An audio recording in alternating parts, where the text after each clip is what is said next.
आम आदमी पार्टी की आज की इस प्रेस कॉन्फ्रेंस में आप सभी पत्रकार साथियों का बहुत बहुत स्वागत। दो अहम मुद्दे पे आज इस प्रेस वार्ता को बुलाया गया है, आयोजित किया गया है। पहला मुद्दा है मनीष सिसोदिया जी पर एक और झूठा मुकदमा, फीडबैक यूनिट की आड़ में एक एब्सोल्युटली फॉल्स फैब्रिकेटेड झूठ फेक मुकदमा मनीष सिसोदिया जी पे किया गया। भारतीय जनता पार्टी आरोप लगाती है कि मनीष सिसोदिया जी ने प्रधानमंत्री मोदी जी की और बीजेपी के सीनियर नेताओं की 2015 के बाद लगातार जासूसी करवाई। पिछले 8 साल से यह आरोप लगाया गया कि मनीष सिसोदिया प्रधानमंत्री मोदी जी और बीजेपी के बड़े बड़े नेताओं की जासूसी करा रहे हैं। इसके चलते उन पे सीबीआई का एक और मुकदमा दर्ज हो गया। पहले तो मैं ये पूछना चाहता हूं केंद्र में बैठी प्रचंड बहुमत की भाजपा सरकार से कि एक आधी स्टेट का एक आधा उप मुख्यमंत्री पिछले 8 सालों से देश के सबसे शक्तिशाली व्यक्ति प्रधानमंत्री मोदी जी और इतनी बड़ी प्रचंड बहुमत की बीजेपी सरकार के बड़े नेताओं की जासूसी करा रहा था, लेकिन इसकी कानो कान खबर ना केंद्र सरकार को थी, ना केंद्र सरकार की एजेंसियों को थी, ना CBI, ED, raw, IB, NIA, कोई भी बड़ी जो शाखा है, इंटेलिजेंस एजेंसीज है भारत सरकार की, उनके पास थी।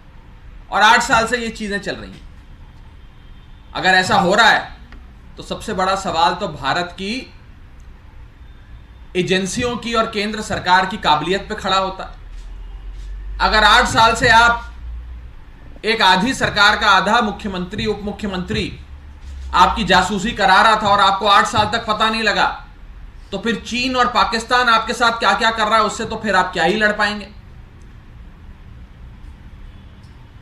मैं भारतीय जनता पार्टी वालों को कहना चाहता हूं कि अगर किसी ने जासूसी करी आपकी, तो सबसे पहले तो एनआईए के, आईबी के और रॉ के बड़े बड़े अधिकारियों को सस्पेंड करें, उनके खिलाफ कार्रवाई करें, उन्हें पकड़ के जेल में डालें, उन पे सीबीआई के मुकदमे करें, क्योंकि वो चूक गए। 8 साल से कोई शख्स आपकी जासूसी कर रहा है और हमारी देश की सेंट्रल एजेंसीज जो हैं वो पता ही नहीं लगा पा रही। यह आरोप है बीजेपी। मैं बीजेपी वालों को एक हिदायत देना चाहता हूं कि आरोप ऐसे लगाओ कि लोग विश्वास तो करें। यह फीडबैक यूनिट की आड़ में सीबीआई द्वारा दर्ज करी गई मनीष सिसोदिया पर एफआईआर फैक्ट्स पर बेस्ड नहीं है, फिक्शन पर बेस्ड है।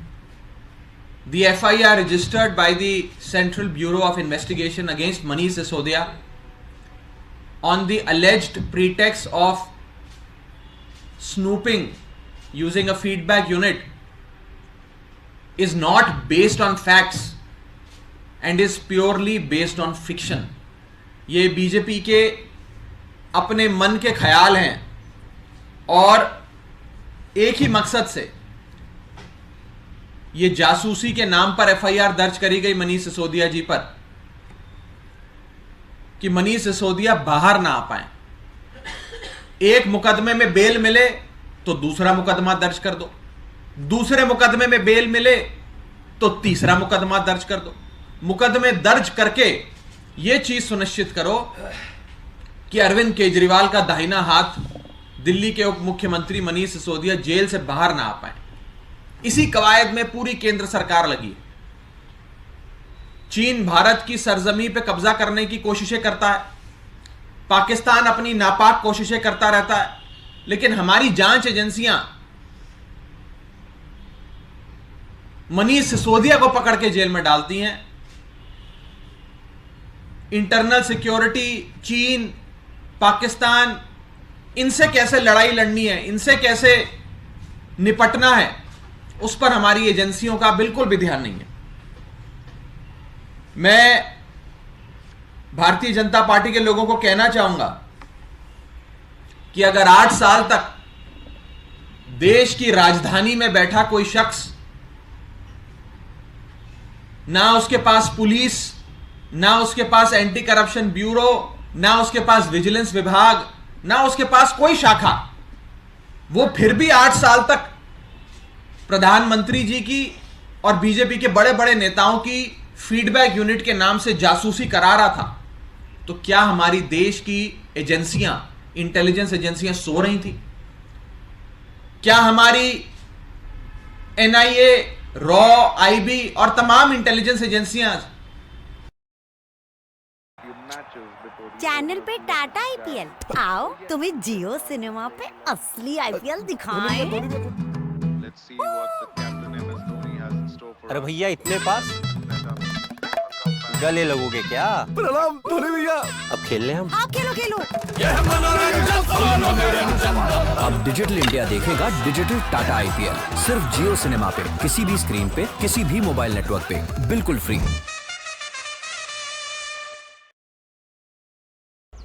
जय गौ माता, जय गोपाल। आप देख रहे हैं गोकुल धाम गौ सेवा मातिर झज्जर हरियाणा में। ये हमारा आईसीयू वार्ड है। इस वार्ड के अंदर जितनी भी जो हमारी गौ माताएं हैं, जितना भी गौवंश है, वो सब मेजर एक्सीडेंट है। यहाँ पर कोई भी गाय खड़ी नहीं हो सकती।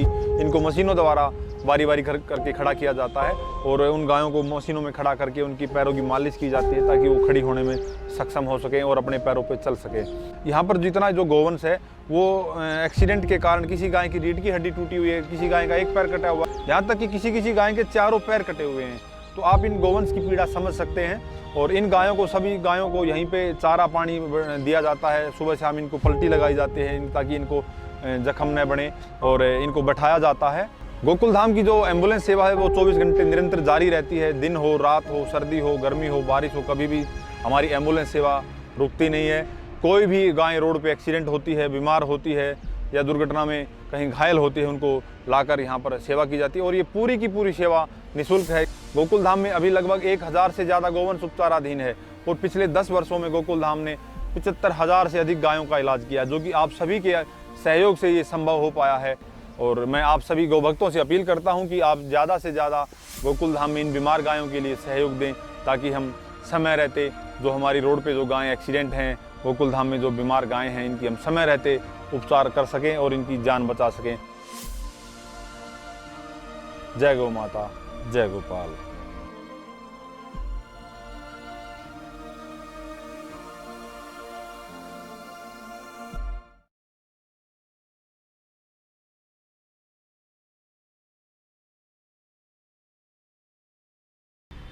इतनी निकम्मी है कि 8 साल तक कोई एक छोटा सा आधे राज्य का आधा उप मुख्यमंत्री, ना पुलिस, ना विजिलेंस, ना ईसीबी होते हुए देश के सबसे शक्तिशाली व्यक्ति की जासूसी करा रहा है, लेकिन हमारी एजेंसियों को कानों कान खबर नहीं। क्या यह संभव है? अगर संभव है तो भारत की राष्ट्र सुरक्षा पे बहुत बड़ा प्रश्न चिन्ह खड़ा होता है, और अगर संभव नहीं है तो यह भारतीय जनता पार्टी की बौखलाहट दिखाता है कि कोई भी फर्जी मुकदमा मनीष सिसोदिया पे करो ताकि मनीष सिसोदिया जेल से ना निकल पाए। मैंने कल अपनी प्रेस वार्ता में आपको बिंदुवार तरीके से बताया था कि जो कथाकथित शराब पॉलिसी, शराब नीति को लेकर बीजेपी वाले आरोप हम पर लगाते हैं, उस केस में एजेंसियों के पास, ईबीआई, ईडी के पास ना मेरिट्स हैं, ना सबूत हैं, ना गवाह हैं, ना सवाल है मनीष सिसोदिया से पूछने के लिए। वही 4 सवाल रोजाना बदल बदल के पूछते हैं। कोई केस नहीं है, कोई रिकवरी नहीं है, कोई प्रोसीड्स ऑफ क्राइम नहीं है, लेकिन मनीष सिसोदिया को पकड़ के जेल में डालो। जांच की आड़ में मनीष सिसोदिया को जेल में रखो कि मनीष सिसोदिया जेल से बाहर ना निकल पाए। मैं बीजेपी को कहना चाहता हूं कि अपनी जांच एजेंसियों का ध्यान आम आदमी पार्टी और मनीष सिसोदिया से हटाकर उन लोगों पे डालिए जो लोग आपके नाम का इस्तेमाल कर कर भारत की एजेंसियों का, भारत के सुरक्षा विभाग का, पुलिस का, सबका मिसयूज कर रहे हैं।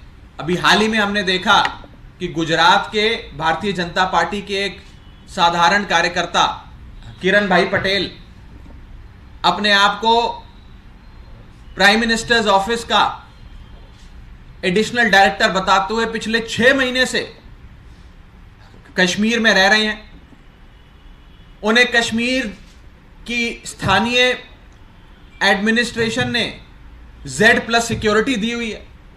2-2 जैमर, 4-4 बुलेट प्रूफ गाड़ियां उनके साथ चलती हैं। 50 गनमैन लेकर वो चलते हैं। 5 सितारा होटल में वो रह रहे थे। सुरक्षा विभाग की मीटिंग्स बुला रहे थे। IAS IPS के ट्रांसफर करा रहे थे और पिछले 6 महीने से मौज मस्ती कर रहे थे कश्मीर में, सरकारी पैसे पे सरकारी तंत्र का इस्तेमाल करते हुए। क्या काबिलियत थी उनकी एक करने की? एक ही काबिलियत थी कि वो गुजरात इकाई के भारतीय जनता पार्टी के कार्यकर्ता थे। अगर जांच करनी है तो ऐसी जासूसी की जांच करिए। ऐसा शख्स जिसने हमारी जम्मू कश्मीर की पुलिस और सिक्योरिटी फोर्सेस के चक्रव्यूह को भेद दिया, उसकी जांच नहीं करती बीजेपी, क्योंकि वो गुजरात का बीजेपी का कार्यकर्ता है।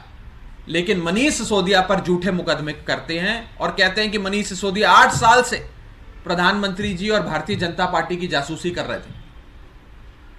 अगर जासूसी कर रहे थे तो हमारी जांच एजेंसियां पिछले 8 साल से आंखें बंद कर कर कुंभकर्ण की नींद क्यों सो रही थी?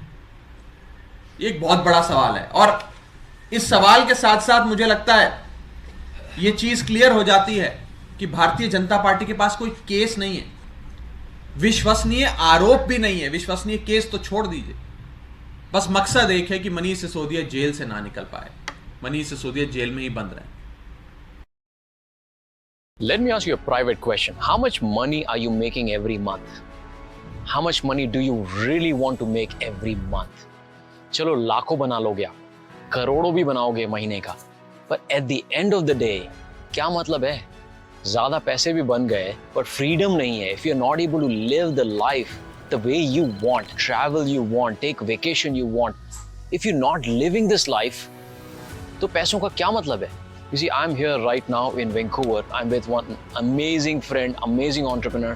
वो बचपन से ही उन्होंने entrepreneurship देखी है. His name is Avi Arya. He has seen the money. He has seen the success. I have started seeing the result. I've started seeing the success. मैं अभी कुछ ही सालों में ताज़ा entrepreneurship सीखा है मैंने. But ultimately, everything boils down to one and only one thing. Do you have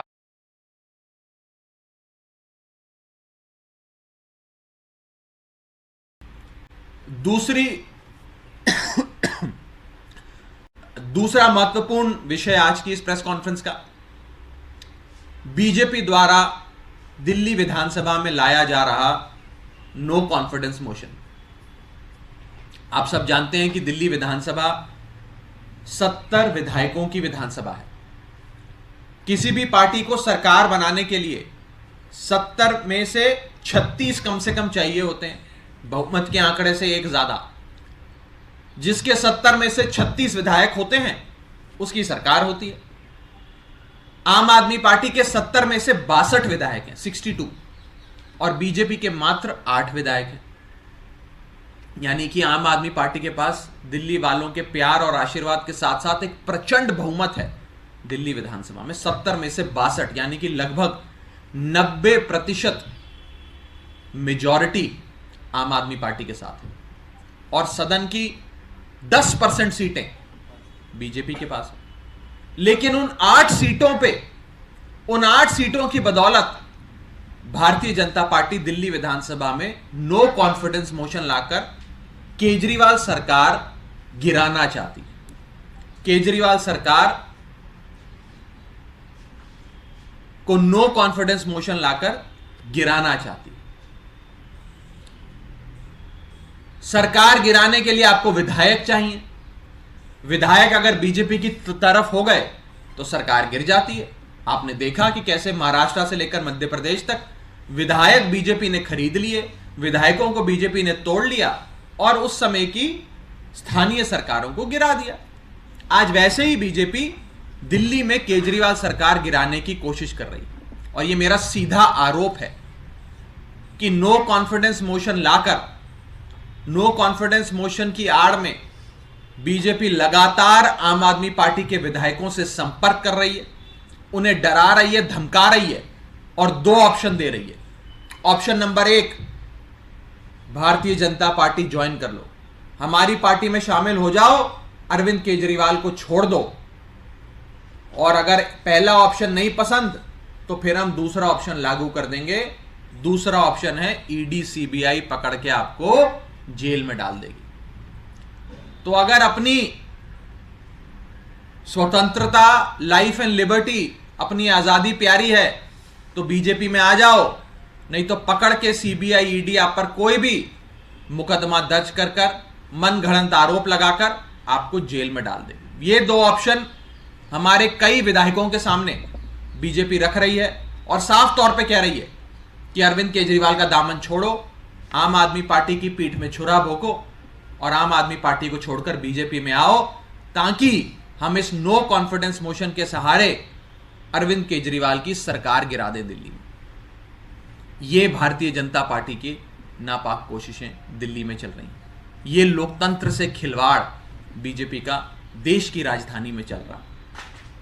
Delhi वालों ने लगातार बीजेपी को नकारा है। पिछले 25 सालों से दिल्ली में दिल्ली सरकार बनाने के लिए जितने चुनाव हुए, सारे चुनाव बीजेपी हारी। 25 सालों से बीजेपी दिल्ली की सत्ता से बाहर है।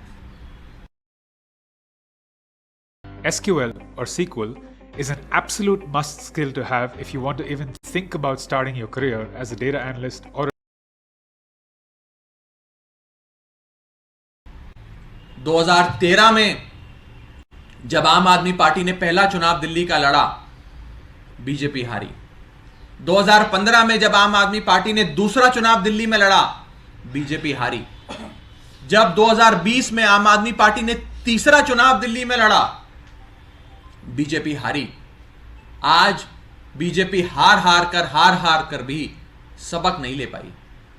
अब चोर दरवाजे से जोड़ तोड़ कर खरीद फरोख्त कर और केंद्रीय जांच एजेंसियों का, सीबीआई और ईडी का दुरुपयोग कर हमारी सरकार तोड़ने की कोशिश कर रही है। हमारे विधायकों को बुलाकर बीजेपी के नेता कहते हैं कि अगर हम मनीष सिसोदिया का यह हाल कर सकते हैं तो तुम तो साधारण विधायक हो, तुम्हारा तो कितना बुरा हम हाल कर सकते हैं तुम सोच भी नहीं सकते। हमारे एमएलएस को साफ तौर पे कहा जा रहा है, ब्लैकमेल किया जा रहा है, डराया जा रहा है, धमकाया जा रहा है कि या तो बीजेपी में शामिल हो जाओ या ईडी सीबीआई तुम्हारे पीछे लगा देंगे, पकड़ के जेल में बंद कर देंगे, फिर बेल भी नहीं होगी। सीधी धमकी हमारे लोगों को दी जा रही है। और मैं इस सरकार बनाने का दावा करने वाली बीजेपी को, दिल्ली में 70 में से मात्र 8 विधायक होने के बावजूद भी सरकार बनाने का दावा करने वाली भारतीय जनता पार्टी को कहना चाहता हूं कि आम आदमी पार्टी के लोग उस मिट्टी के नहीं बने जो दगा दे दें दिल्ली के लोगों को या अपनी पार्टी को।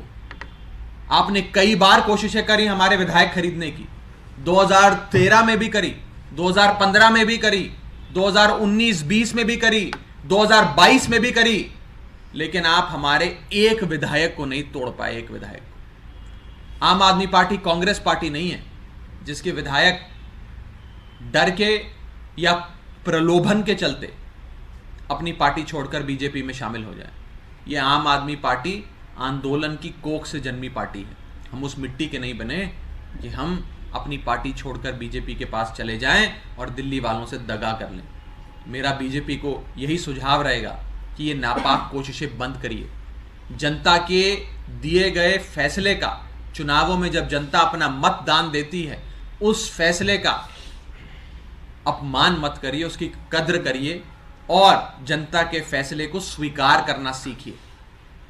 बहुत बहुत शुक्रिया।